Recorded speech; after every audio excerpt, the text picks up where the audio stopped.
Hello friends, welcome back to RGM online classes. RGM education YouTube চ্যানেলে তোমাদের সকলকে জানাই স্বাগত। আমাদের টেট পরীক্ষার সেরা প্রস্তুতির জন্য আজকে মক টেস্ট নাম্বার 5, যেখানে টেট পরীক্ষার উপযোগী বিভিন্ন সাবজেক্ট থেকে এখানে মিশিয়ে বা মিশ্রিত একটি কোশ্চেন সেট রেডি করা হয় প্রতিদিন। তো আজকে আমরা মক টেস্ট নাম্বার 5-এ নিয়ে এসে সেরকমই কিছু বাছাই করার প্রশ্ন। আমাদের চ্যানেলে বিগত কিছু সময় ধরে আমরা টেট পরীক্ষার বিষয়ভিত্তিক সাবজেক্ট ওয়াইজ বিভিন্ন রকমের ক্লাস করিয়েছি, যেখানে রয়েছে CDP, English pedagogy, SST, environmental science, English pedagogy, English grammar, Bengali pedagogy, সব কিছু কিন্তু সেখানে রয়েছে। তোমরা সেই ক্লাসগুলো অবশ্যই দেখতে পারো। সেখানে প্রায় 150টিরও বেশি ক্লাস কিন্তু তোমরা পেয়ে যাবে টেট পরীক্ষার জন্য সম্পূর্ণ বিনামূল্যে। তো আজকে আমরা যেটা করব সেটা বেসিক্যালি সামনে যে তোমাদের ত্রিপুরা টেট পরীক্ষা এবং সেন্ট্রাল টেটের যে পরীক্ষা আসতে চলেছে, তো সেই পরীক্ষাগুলোর কথা মাথায় রেখে সেটগুলো করা হয়েছে। দেখো, আজকের সেটের যে প্রথম প্রশ্ন রয়েছে সিডিপি থেকে, আধুনিক অর্থে মনোবিজ্ঞান হলো। আধুনিক অর্থে মনোবিজ্ঞান কি? চেতনার বিজ্ঞান, আচরণের বিজ্ঞান, আত্মার বিজ্ঞান নাকি মনের বিজ্ঞান? আধুনিক অর্থে মনোবিজ্ঞানটা কি? আধুনিক অর্থে মনোবিজ্ঞান হলো অপশন নাম্বার বি, আচরণের বিজ্ঞান। ওকে, তোমরা নিচে লাইভ চ্যাট অপশনে অ্যান্সার করতে পারো কমেন্টে। তারপর বলছে সামাজিকীকরণ হলো। সামাজিকীকরণ কি, বা যেটাকে সোশ্যালাইজেশন বলা হয়, একটি শিখন প্রক্রিয়া, একটি স্বতঃস্ফূর্ত প্রক্রিয়া, পরিণামনের ফলে সামাজিকীকরণ ঘটে, উপরের কোনোটিই নয়। সামাজিকীকরণ হলো একটি শিখন প্রক্রিয়া, অপশন নাম্বার এ। অর্থাৎ একটা শিশু বা একটা লার্নার যে সমাজে থাকবে, সে কিন্তু সমাজকে দেখে, সমাজের রীতিনীতি দেখে, সেখানকার মানুষজনকে দেখে, তাদের স্বভাব দেখে সে কিন্তু বড় হবে। অর্থাৎ এটা একটা শিখন প্রক্রিয়া, সে দেখবে, দেখে দেখে শিখবে, ঠিক আছে? তারপর তার মধ্যে সেই সোশ্যালিজমটা বা সামাজিকীকরণটা কিন্তু ধীরে ধীরে আসবে। এবার আছে নাম্বার 3, বলা হয়েছে মনোবিদ পিঁয়াজের কথা বলা হয়েছে। মনোবিদ পিঁয়াজে মতে ব্যক্তির অভিযোজনের যে প্রক্রিয়াগুলোর সমন্বয় প্রয়োজন, সেগুলো কি? শিখন, আত্মীকরণ এবং সহযোজন, শিখন, আত্মীকরণ এবং সাংগঠনিকীকরণ, আত্মীকরণ, সহযোজন এবং সাংগঠনিকীকরণ, শিখন, সংরক্ষণ এবং সাংগঠনিকীকরণ। তো পিঁয়াজের মতে ব্যক্তির অভিযোজনের যে প্রক্রিয়াগুলির সমন্বয় প্রয়োজন, সেটা হচ্ছে অপশন নাম্বার সি, আত্মীকরণ, সহযোজন এবং সাংগঠনিকীকরণ। এবার কোশ্চেন নাম্বার 4-এ বলা আছে শিশুকেন্দ্রিক শিক্ষার জনককে। অর্থাৎ বর্তমান যে শিক্ষা ব্যবস্থা রয়েছে সেটা হচ্ছে চাইল্ড সেন্ট্রিক এডুকেশন সিস্টেম। তো এই শিক্ষা ব্যবস্থার জনক কাকে বলা হয়? ফ্রয়েবেল, মন্তেশ্বরী, রুশো নাকি জন ডিউই? সঠিক উত্তর কী হবে? এই প্রশ্নের সঠিক উত্তর হবে অপশন নাম্বার সি, রুশো। ওকে, তারপর কোন ধরনের আচরণে বুদ্ধির প্রয়োজন হয় না? অর্থাৎ কোন ধরনের আচরণ করতে গেলে বুদ্ধির প্রয়োজনই পড়বে না? চেষ্টা ও ভ্রান্তি আচরণ, প্রতিবর্ত প্রতিক্রিয়াজাত আচরণ, অনুবর্তিত প্রতিক্রিয়াজাত আচরণ, সব কয়টি? দেখো, চেষ্টা বা ভ্রান্তির আচরণ করতে গেলে অবশ্যই বুদ্ধির প্রয়োজন পড়বে। আমরা কিন্তু করেছি সেই সমস্ত পদ্ধতিগুলো, সেই সমস্ত পরীক্ষাগুলো আমাদের করা হয়েছে, ঠিক আছে? যে প্রচেষ্টা এবং ভুল তত্ত্ব, তারপর হচ্ছে কন্টিনিউয়াসলি কোনো একটা কাজ করতে করতে তারপর সেখান থেকে জ্ঞান লাভের তত্ত্ব, তো সেখানে কিন্তু বুদ্ধির প্রয়োজন হয়। কিন্তু প্রতিবর্ত প্রতিক্রিয়াজাত, অর্থাৎ কোনো একটা ঘটনা ঘটলো, অর্থাৎ কোনো একটা যেমন দেওয়ালে একটা বল আমি ছুড়ে দিলাম, সেই বলটা রিটার্ন যেরকম আসছে, সেরকমই প্রতিবর্ত প্রতিক্রিয়াজাত আচরণের ক্ষেত্রেও কিন্তু কোনো বুদ্ধির প্রয়োজন হয় না। সেটা কিন্তু অ্যাট দ্য মোমেন্টেই কিন্তু ঘটে যায়। সো অপশন নাম্বার বি হবে এখানে সঠিক উত্তর। আসবো প্রশ্ন নাম্বার 6। বলা হয়েছে চিন্তনের উপর ভাষার প্রভাব এর উপর বিভিন্ন পরীক্ষায় সংগৃহীত তথ্যের বিচারে নিচের কোন সিদ্ধান্ত সঠিক? চিন্তনের উপর ভাষার প্রভাব, ঠিক আছে? চিন্তনের ভাষার উপর গুরুত্বপূর্ণ প্রভাব আছে, চিন্তনের ভাষার উপর কোনো প্রভাবই নেই, চিন্তনের ভাষার উপর আংশিক প্রভাব আছে, সব কয়টি? সঠিক উত্তর হবে চিন্তনের উপর ভাষার প্রভাবের বিভিন্ন পরীক্ষার যে সংগৃহীত তথ্য, সেক্ষেত্রে বলা যেতে পারে যে চিন্তনের উপর ভাষার গুরুত্বপূর্ণ প্রভাব আছে, অপশন নাম্বার এ। তারপর ব্যক্তিগত পার্থক্যের উপর বংশধারার প্রভাব অবহিত হতে গেলে, ব্যক্তিগত পার্থক্যের উপর বংশধারার প্রভাব অবহিত হতে গেলে কী করতে হবে? প্রয়োজন হচ্ছে সমকোষী যমজের উপর পরীক্ষা, ভিন্নকোষী যমজের উপর পরীক্ষা, সহোদর ভাইদের উপর পরীক্ষা, নাকি প্রয়োজন হলে সহোদর বোনের উপরে পরীক্ষা? সঠিক উত্তর কী হবে? এই প্রশ্নের সঠিক উত্তর হয়ে যাবে অপশন নাম্বার এ, প্রয়োজন হলো সমকোষী যমজের উপর পরীক্ষা, তাহলে ব্যক্তিগত পার্থক্যের উপর বংশধারার প্রভাবটা অবহিত হওয়া যাবে। অর্থাৎ যে সমকোষী যমজ বলছে, সমকোষী যমজের মধ্যে যদি আমরা পরীক্ষাটা করি, অর্থাৎ যমজের মধ্যে যদি পরীক্ষাটা করি, যমজ বলতে বুঝতে পারছি টুইন্স, তাহলে আমরা ব্যক্তিগত পার্থক্যটা আরও ভালোভাবে বুঝতে পারবো বংশধারার ক্ষেত্রে। ঠিক আছে, নেক্সট নাম্বার 8, কোনটি সঠিক বলতে হবে? শিখনের ফলে কি হয়? আত্মসক্রিয়তা বৃদ্ধি পায়, আচরণে পরিবর্তন ঘটে, অভিযোজনে সক্ষম হয়, নাকি সব কয়টি? কী হবে সঠিক উত্তর? সঠিক উত্তর হবে আত্মসক্রিয়তা বৃদ্ধি পায়, আচরণ পরিবর্তন ঘটে এবং অভিযোজনে সক্ষম হয়, অর্থাৎ অপশন নাম্বার ডি হবে এখানে সঠিক উত্তর, সব কয়টি। এবার আসি প্রশ্ন নাম্বার 9। প্রশ্ন নাম্বার 9-এ বলা হয়েছে শিখন হলো একটি বিজ্ঞান, কারণ শিখন একটা বিজ্ঞান, তার কারণ কি? তার কারণ হচ্ছে শিখন অর্থাৎ শিক্ষণের মাধ্যমে ধারাবাহিকতা বর্তমান, শিক্ষণ একটি দক্ষতা যা অনুশীলনযোগ্য, শিক্ষণকে মডেল আকারে রূপ দেওয়া যায়, সব কয়টি? বলছে যেহেতু শিক্ষণ একটি বিজ্ঞান, তার কারণ হচ্ছে শিক্ষণের মাধ্যমে ধারাবাহিকতা বর্তমান, তার শিক্ষণ কন্টিনিউয়াস ওয়েতে চলতে থাকবে, একটা টপিকের সাথে আরেকটা টপিকের রিলেশন থাকবে, কন্টিনিউয়াসলি চলতে থাকবে। শিক্ষণ একটি দক্ষতা বা অনুশীলনযোগ্য, অর্থাৎ তুমি যত দক্ষ হবে, একজন লার্নার যতটা দক্ষ হবে, যতটা সে প্র্যাকটিস করবে তত তাড়াতাড়ি শিখবে। শিক্ষণকে মডেল আকারে রূপ দেওয়া যায়, অবশ্যই দেওয়া যায়, কোনো একটা টপিকের উপরে মডেল করে সেটাকে আমরা অবশ্যই শেখাতে পারি। সো শিক্ষণ একটি বিজ্ঞান, তার কারণ হচ্ছে অপশন নাম্বার ডি এখানে সব কয়টি, অর্থাৎ এ বি সি তিনটাই সঠিক। নাম্বার 10-এ রয়েছে শিখন সমস্যা বলতে বোঝায়। শিখন সমস্যা বলতে কি বোঝায়?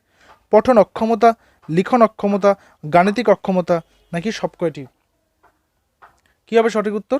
শিখন সমস্যা বলতে যে পড়তে পারবে না, লিখতে পারবে না, অঙ্ক করতে পারবে না, তাহলে অপশন নাম্বার ডি।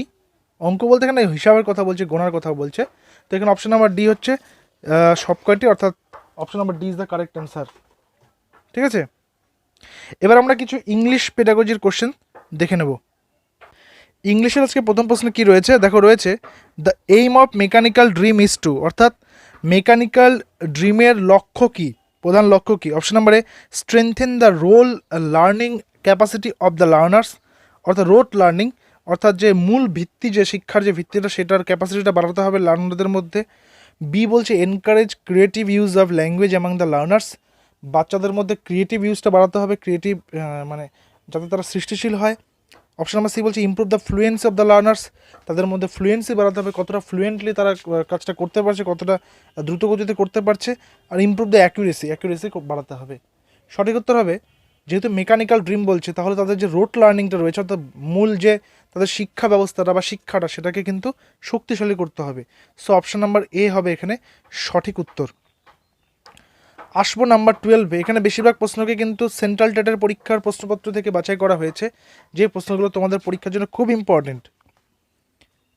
দেখো তোমরা কিন্তু চাইলে আমাদের টেলিগ্রাম চ্যানেলে জয়েন হতে পারো। টেলিগ্রাম চ্যানেলের লিঙ্ক আমি নিচে দিয়েছি ডিসক্রিপশনে, যেখানে প্রতিদিন বিভিন্ন টপিকের ওপরে কুইজ কম্পিটিশন করা হয়, যেখানে সবাই পার্টিসিপেট করতে পারে।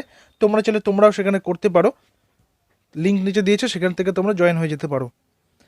তো নাম্বার 12-এ বলেছে learners are involved in individual activities, pair work, group and whole class work because, অর্থাৎ শিক্ষার্থী যারা রয়েছে তারা বিভিন্ন রকমের ব্যক্তিগত অ্যাক্টিভিটি, বা তারা একসাথে কোনো কাজ, বা তারা গ্রুপে বা গোটা ক্লাস মিলে একসাথে একটা কাজ করতে পারে।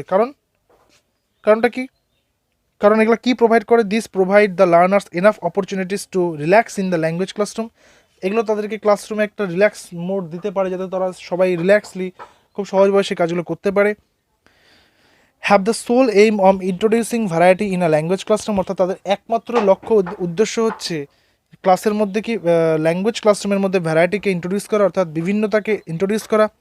অপশন নাম্বার সি বলছে enables to already overworked teacher to preserve her energy thereby becoming more effective, অর্থাৎ তাদেরকে কী করতে হবে? এনাবেল করতে হবে অলরেডি ওভারওয়ার্ক টিচার, যারা প্রচুর কাজ করে ফেলেছে ক্লাসরুমে, যাতে তারা হচ্ছে নিজেদের এনার্জিটাকে রিস্টোর করতে পারে। নাকি option number D afford the learners opportunities to use the language in a focused manner for real life interaction, যাতে করে তারা সেই শিক্ষাটা যে পাচ্ছে ক্লাসরুমে, সেটা তারা নিজেদের ব্যক্তিগত জীবনে রিয়েল লাইফ যে ইন্টারাকশন রয়েছে, ব্যক্তিগত জীবনে মানুষের সঙ্গে যখন তারা কথা বলবে বাস্তব জীবনে, সেটা কাজে দেবে। সো এখানে সঠিক উত্তর হয়ে যাচ্ছে রিয়েল লাইফ ইন্টারাকশনের কথাটা বলছে অপশন নাম্বার ডি। নেক্সট আসবে নাম্বার 13-এ বলছে group project work helps in developing. Group project work কীভাবে বা কী ডেভেলপ করতে সাহায্য করে? A high level of ambition to achieve, অর্থাৎ বিশাল লেভেলের একটা অনেক উঁচু লেভেলের লক্ষ্যকে, অ্যাম্বিশনকে পূরণ করতে সাহায্য করে।